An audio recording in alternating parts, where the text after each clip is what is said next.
Secrets of the Mercedes automatic climate control servo.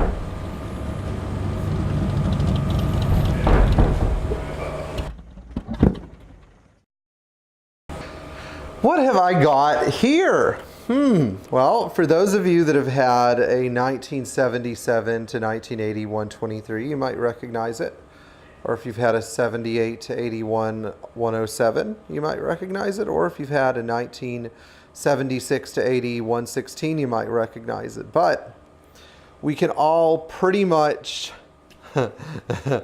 relate to the term as Mercedes enthusiasts of the climate control servo.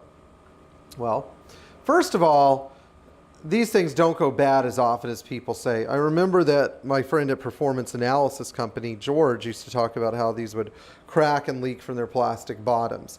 And they do if you don't take care of your coolant and you don't use the servo regularly and you live in a climate with high temperature fluctuations. So they came out with some aluminum bodied servos as well. Unfortunately, the aluminum ones don't work as well as the genuine Mercedes product. And this servo I have here is actually pretty nice. It might actually even be repairable. Now, there are two different servos that were available, and one was part number 000-830-0684, and it was used on the 123 series. And then there was another part number that I can't remember right now, but the 0684 is the one you want to order today because it's only $685. Does that sound like a lot of money to you? Well, it's nothing compared to $2,020 if you want to buy one for your 380SL or your W116.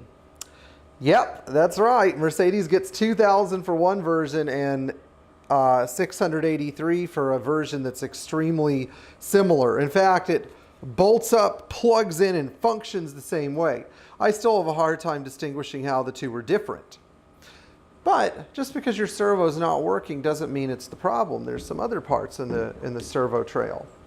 One of these parts is called the automatic climate control amplifier. And if you have a 123 or a 116, it lives behind your glove box and it looks like a candy bar with a bunch of holes in it that has a bunch of pin connectors just like this.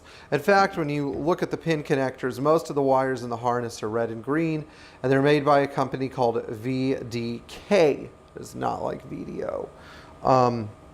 Another problem might be the fuse itself. These used a glass fuse, and on the 107, the fuse is hidden inside the right kick panel, inside a bullet connector housing.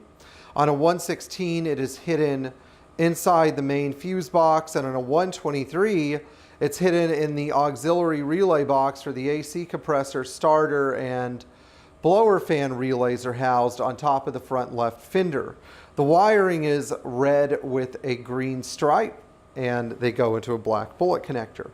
I would always check these before replacing a servo, but in case you want to test your servo and see if it's working, it's real simple. All you got to do is turn on your ignition and rotate your temperature control wheel all the way into the blue. Go under the hood, make sure the engine isn't running, and listen to this guy for a little whining sound. And then go ahead and switch the temperature wheel all the way to the red setting, which is heat, and see if you hear the same rotating, whining noise as well.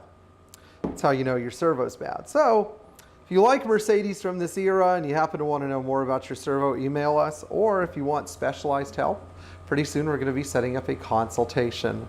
Rates will be reasonable and you get to talk to me. And I may not have all the answers, but I will work hard to find the one you need. Anyway, enjoy your classic Mercedes. Thank you so much. And hopefully you don't have to deal with this problem in the future.